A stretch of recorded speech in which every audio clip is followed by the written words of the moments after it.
देखिए, जैसे कि आप सभी जानते हैं कि बिहार में जो है मुख्यमंत्री उद्यमी योजना के तहत ऑनलाइन जो है फॉर्म फिल किया गया था और इसका जो सिलेक्शन है कल ही कर लिया गया था। जैसे कि मैंने वीडियो बनाकर आपको जानकारी उपलब्ध करवा ही दिया था कि इसका जो सिलेक्शन है कंप्यूटर पे लॉटरी के माध्यम से किया गया है। अब इसमें जो है आप सभी जानते हैं कि 2 लाख जो है 34,000 के समथिंग जो है आवेदन आए हुए थे, जिसमें से 8,000 लोगों का ही सिलेक्शन यहाँ पे होना था। तो इसमें जो है 3 कैटेगरी रखा गया था, कैटेगरी ए, कैटेगरी बी और कैटेगरी सी। जिसका जो सिलेक्शन लिस्ट है वो पीडीएफ तो जारी कर ही दिया गया है। आप चाहें तो उसको बड़ी आसानी से डाउनलोड करके चेक कर सकते हैं, या फिर आपने चेक कर ही लिया होगा तो उसमें हम थोड़ा बहुत बात करेंगे कि आप कैसे चेक कर सकते हैं। लेकिन मेन मुद्दा ये है कि आप मान लीजिए अगर आपका सिलेक्शन हो गया है, मान लीजिए आपने फॉर्म को फिल किया था, आपका लिस्ट में नाम आ गया है, तो इसके बाद का प्रोसेस क्या है उसके बारे में हम बात करेंगे कि आपको जो है प्रथम किस्त कब मिलेगा, आपने सेविंग अकाउंट पे फॉर्म को फिल किया हुआ है तो करेंट अकाउंट कब अपडेट करना है, किस तरह से आपको पैसे मिलेंगे, जैसे प्रथम किस्त हो गया, द्वितीय किस्त हो गया, तृतीय किस्त हो गया, किस तरह से मिलेंगे, तो इसकी रिगार्डिंग हम बात करेंगे और इसके बाद का प्रोसेस की रिगार्डिंग भी हम बात करेंगे। तो प्लीज़ वीडियो शुरू से अंत तक लेकर जरूर देखिएगा।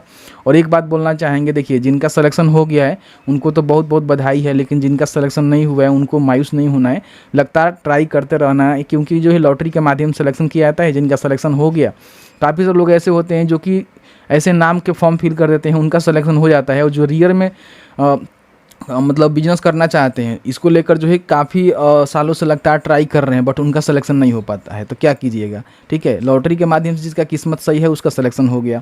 तो चलिए आपको बताते हैं प्रोसेस क्या है, वीडियो को लाइक कर दीजिएगा। देखिए, उसके लिए सबसे पहले आपको जो है easy2net.com पे आना होगा। सर्च करेंगे, फर्स्ट में आपको जो है easy2net.com का जो ऑफिशियल वेबसाइट है देखने को मिलेगा। इसको यहाँ से ओपन कर लीजिएगा और यहाँ पे देख सकते हैं कि बिहार उद्यमी योजना सिलेक्शन लिस्ट 2023 जो है लिंक आपको मिलेगा। इस पर आप क्लिक करेंगे। इसका जो लिंक है डिस्क्रिप्शन बॉक्स में प्रोवाइड करवा दिए हैं, वहाँ से भी क्लिक करके आप आ सकते हैं। देखिए, यहाँ पे आने से फ़ायदे ये होंगे कि जो भी कैटेगरी वाइज लिस्ट है आपको देखने को मिल जाएगा। जैसे कि आप सभी जानते हैं कि कैटेगरी ए, बी और सी में जो है फॉर्म को फिल किया गया है। आप उद्योग विभाग के ऑफिशियल पोर्टल पे आएंगे, ठीक है, तो यहाँ पे एक जो है आपको ऑप्शन दिया गया है, यहाँ पे क्लिक करेंगे तो आप देखेंगे तो यहाँ पे जो है कैटेगरी ए, बी और सी में बांटा गया था इसमें, जिसमें कैटेगरी ए में जो है इतने पद क्षेत्र थे और कैटेगरी बी में जो है इतने थे और कैटेगरी सी में जो है इतने थे। तो जो भी कैटेगरी से आपने भरा होगा, मतलब इसमें कैटेगरी ए, बी, सी वो अलग से निर्धारित है। उसके बाद आपका जो भी वर्ग होगा, मतलब कि जो भी जाति से आते हैं उसको आपको देखना होगा। तो यहाँ पर देख सकते हैं कि कैटेगरी ए में एसी एसटी का जो लिस्ट आप डाउनलोड करना चाहते हैं तो यहाँ से कर सकते हैं। कैटेगरी ए में ईबीसी का डाउनलोड करना चाहते हैं तो यहाँ से कर सकते हैं। कैटेगरी ए में महिला का करना चाहते हैं, युवा का करना चाहते हैं तो कर सकते हैं। उसके बाद कैटेगरी बी का एससी एसटी का है, ईबीसी का है, महिला का है, युवा का है, और category C SC ST, EBC, महिला और युवा का है। ठीक है, तो जो भी आप डाउनलोड करना चाहते हैं, जिस भी कैटेगरी से आपने फॉर्म को फिल किया था, पहला तो उद्योग विभाग के द्वारा जो कैटेगरी जारी किया गया है वो, और आपका जो कैटेगरी है वो आपको यहाँ पे बतानी होगी। जैसे कि मान लीजिए आपने कैटेगरी ए में ईबीसी से फॉर्म को फिल किया था, अत्यंत पिछड़ा वर्ग से, तो आप यहाँ पे क्लिक करेंगे तो आपके सामने जो है एक पीडीएफ डाउनलोड होगा, जिसमें जितने भी लोगों का सिलेक्शन हो गया है उनका जो है नाम यहाँ पे देखने को मिलेगा। ठीक है, देख सकते हैं कि यहाँ पे जो है अलग अलग प्रकार के जो है 56 प्रकार के पीडीएफ है, जिसको आप चाहें तो नीचे भी स्वाइप करके देख सकते हैं। अब इसमें मान लीजिए अपना नाम ढूंढना है तो आपको कंप्यूटर के Ctrl+F करके और अपना जो भी नाम है उसको इस तरह से टाइप कर देंगे, यहाँ पे हाईलाइटेड हो जाएगा। देख लीजिएगा, अगर आपका नाम है तो इसका मतलब ये है कि आपका जो है सिलेक्शन यहाँ पे हो गया है, लेकिन नाम नहीं है तो इसका मतलब ये है कि आपका सिलेक्शन नहीं हुआ है, आप इसके में सेलेक्ट नहीं हो पाए हैं। ठीक है, तो इस तरह से जो सिलेक्शन लिस्ट है आप डाउनलोड कर सकते हैं, अलग अलग कैटेगरी वाइज है, जिस भी कैटेगरी का आप डाउनलोड करना चाहते हैं तो डाउनलोड कर सकते हैं। यहाँ तक आपको समझ में आ गया। अब यहाँ पे हम समझाने की कोशिश करते हैं कि जिनका सिलेक्शन हो गया है, मान लीजिए इसमें आपका नाम आ गया है, तो अब यहाँ पे क्या होगा। तो सबसे पहले आप उद्योग विभाग का ऑफिशियल पोर्टल पे आएंगे तो 2023 का जो है परिणाम यहाँ पे जारी किया गया है। यहाँ पे क्लिक के बटन पर क्लिक करेंगे तो आपके सामने जो है एक सूचना मिलेगा। ठीक है, सूचना में क्या कहा गया है कि 3/10/2023 को इसके अंतर्गत जो है प्रत्येक कैटेगरी के जो उद्यमियों का चयन कर लिया गया है, और इसमें बोला गया है कि अब क्या होगा कि चयनित जो भी अभ्यर्थी हैं उन्होंने जो भी कागजात उपलब्ध करवाए हुए हैं ऑनलाइन, ठीक है, फॉर्म भरते समय उनकी अन्य अर्हता की जांच की जाएगी। यानी कि जो भी आपने जानकारी दिया हुआ है उसकी जानकारी की जांच की जाएगी। किसी प्रकार की गड़बड़ी पाए जाने पर आपका जो अभ्यर्थिता है उसको रद्द कर दी जाएगी। यानी कि देखिए, फिलहाल केवल सिलेक्शन हुआ है, किसी प्रकार का डॉक्यूमेंट्स वेरिफिकेशन नहीं हुआ है। अब आपका जो है डॉक्यूमेंट्स वेरिफिकेशन किया जाएगा और किसी प्रकार की गड़बड़ी पाए जाने पे आपका जो एप्लीकेशन है उसको रद्द कर दिया जाएगा। देखिए, जिनका भी फॉर्म रिजेक्ट होगा वो फॉर्म रिजेक्ट हो जाएगा और मुख्यमंत्री अल्पसंख्यक योजना के तहत जो भी 5 अक्टूबर से फॉर्म को फिल करेंगे उनका उन पदों पे सिलेक्शन होगा। ठीक है, तो यहाँ पे साफ साफ कह दिया गया है, आप देख सकते हैं कि मुख्यमंत्री अल्पसंख्यक योजना के तहत भी 5 अक्टूबर से यहाँ पे फॉर्म फिल किए जाएंगे, जिसमें जो भी अल्पसंख्यक वर्ग से आते हैं वो लोग अपना फॉर्म को फिल करेंगे और उनको जो है चयनित किया जाएगा जो भी यहाँ पे कागजात में छटेंगे। ठीक है, उन पदों पे। ठीक है, यहाँ तक समझ में आपको आ गया है।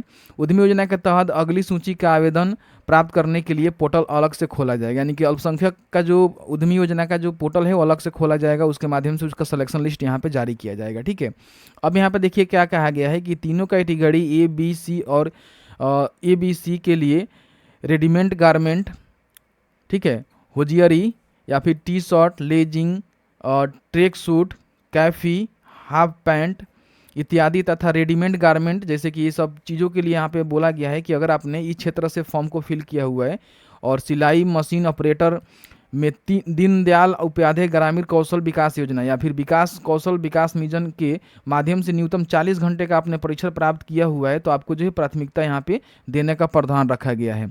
तदनुसार सभी औद्योगिक सिलाई मशीन ऑपरेटर प्रशिक्षण प्राप्त उद्यमियों का रूप से चयन किया गया है। कागजातों की जांच के दौरान किसी प्रकार की गड़बड़ी पाए जाने पर उनकी जो अभ्यर्थता है उसको रद्द कर दी जाएगी। यानी कि जिन्होंने यहाँ पर देख सकते हैं कि बिहार कौशल विकास मिशन से या फिर दीनदयाल उपाध्याय ग्रामीण कौशल विकास से जो सिलाई मशीन होता है उसमें 40 घंटे का जो ट्रेनिंग है उन्होंने लिया हुआ है, तो उनको जो है प्राथमिकता यहाँ पे दी गई है। उनका डॉक्यूमेंट्स का वेरिफिकेशन किया जाएगा, अगर उन्होंने गलत जानकारी दिया होगा तो उनका भी अभ्यर्थता जो है रद्द कर दी जाएगी।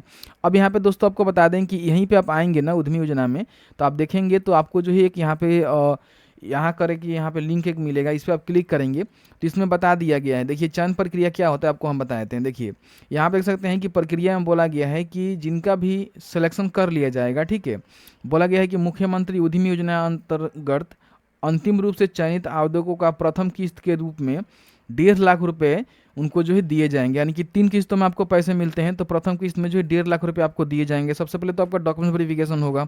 डॉक्यूमेंट्स वेरिफिकेशन के होने के बाद अगर आप एलिजिबल होते हैं तो आपको जो है प्रथम किस्त उपलब्ध कराई जाएगी, जो कि 1.5 लाख रुपए तक आपको देखने को मिलेगा। ये मिलेगा कार्यस्थल की तैयारी करने के लिए, जैसे कि बिजली कनेक्शन हो गया, अग्निशमन यंत्र हो गया, सुरक्षा उपकरण हो गया, आंतरिक साजो सजा के लिए दिया जाएगा। ठीक है, प्रथम किस्त की उपयोगिता समय 60 दिन के अंदर करने के पश्चात ही द्वितीय किस्त के रूप में आपको मशीनरी जो होता है क्रय करने के लिए और तथा तृतीय किस्त के रूप में आपको कार्यशील पूंजी के लिए पैसा यहाँ पे दिया जाएगा। यानी कि जो आपको प्रथम किस्त मिलेगा उससे आपको ये काम करना होगा, उसके बाद 60 दिन के अंदर ही आपको ये काम करके उसका जो है जानकारी देना होगा। फिर आपको द्वितीय किस्त मिलेगा जो भी मशीनरी है उसको खरीदने के लिए, उसके बाद जैसे ही फिर उसको आप अपडेट कर देते हैं उसके बाद तृतीय किस्त में आपको जो है कार्यशील पूंजी के लिए आपको पैसे यहाँ पे दे दिए जाएंगे। ठीक है, तो इस तरह से आपको पैसे मिलते हैं।